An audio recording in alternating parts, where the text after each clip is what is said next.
Mr. Alfieri, I can't believe what you tell me. I mean, there must be some kind of law which... Eddie, I want you to listen to me. You know, sometimes God mixes up the people. We all love somebody, the wife, the kids.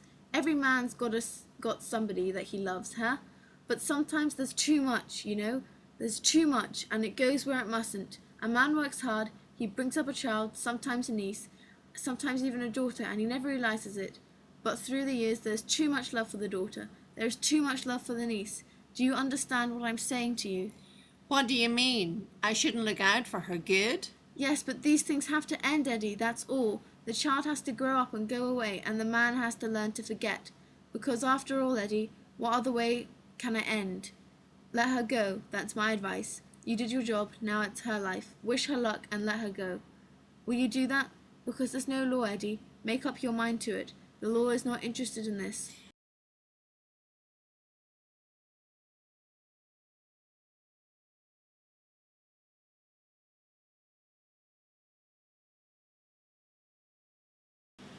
There are times when you want to spread an alarm, but nothing has happened.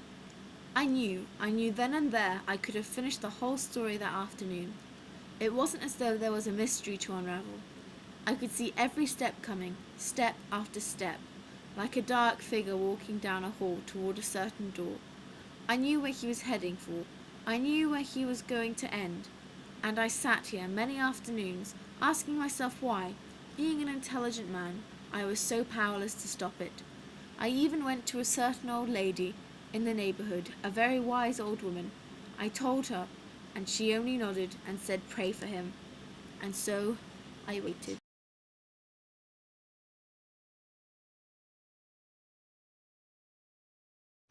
On December 27th, I saw him next. I normally go home well before 6, but that day I sat around looking out my window at the bay. And when I saw him walking through my doorway, I knew why I had waited. And if I seemed to tell this like a dream, it was that way. Several moments arrived in the course of the 2 talks we had when it occurred to me how almost transfixed I had come to feel. I had lost my strength somewhere. I looked in his eyes more than I listened. In fact, I can hardly remember the conversation, but I will never forget how dark the room became when he looked at me. His eyes were like tunnels. I keep wanting to call the police, but nothing had happened. Nothing at all had really happened. So in other words, he won't leave? My wife is talking about renting a room upstairs for them. An old lady on the top floor has got an empty room. What does Marco say? He just sits there. Marco don't say much. I guess they didn't tell him, eh? What happened? I don't know. Marco don't say much. What does your wife say? Nobody's talking much in the house, so what about that? But you didn't prove anything about him. It sounds like he just wasn't strong enough to break your grip. I'm telling you, I know. He ain't right. Somebody that don't want it can break it. Even a mouse. If you catch a teeny mouse and hold it in your hand, that mouse can give you the right kind of fight. He didn't give me the right kind of fight. I know it. Mr. Alfieri, that guy ain't right. What do you do that for, Eddie? To show her what he is, so she would see, once and for all, her mother will turn over in the grave. So what do I gotta do now? Tell me what to do. She actually said she's marrying him? She told me yes, so what do I do? This is my last word, Eddie. Take it or not. That's your business.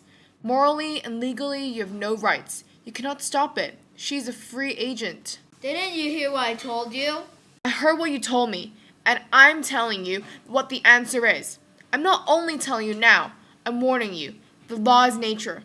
The law is only a word for what has right to happen. When the law is wrong, it's because it's unnatural. But in this case, it is natural, and a river will drown you if you buck it now. Let her go and bless her. Somebody had to come for her, Eddie, sooner or later. You won't have a friend in the world, Eddie. Even those who understand will turn against you. Even the ones who feel the same will despise you. Put it out of your mind, Eddie! Give me the number of Immigration Bureau. Thanks. I want to report something. Illegal immigrants. 2 of them. That's right. 441 Saxon Street, Brooklyn. Yeah. Ground floor. Huh?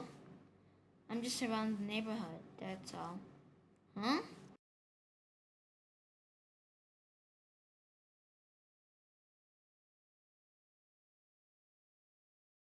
Of the time now we settled for half and I like it better. But the truth is holy, and even as I know how wrong he was and his death useless, I tremble. For I confess that something preservedly pure calls me from his memory, not purely good, but himself purely, for he allowed himself to be wholly known. For that I think I will love him more than all my sensible clients. And yet it is better to settle for half. It must be. And so I warn him, I admit it, with a certain alarm.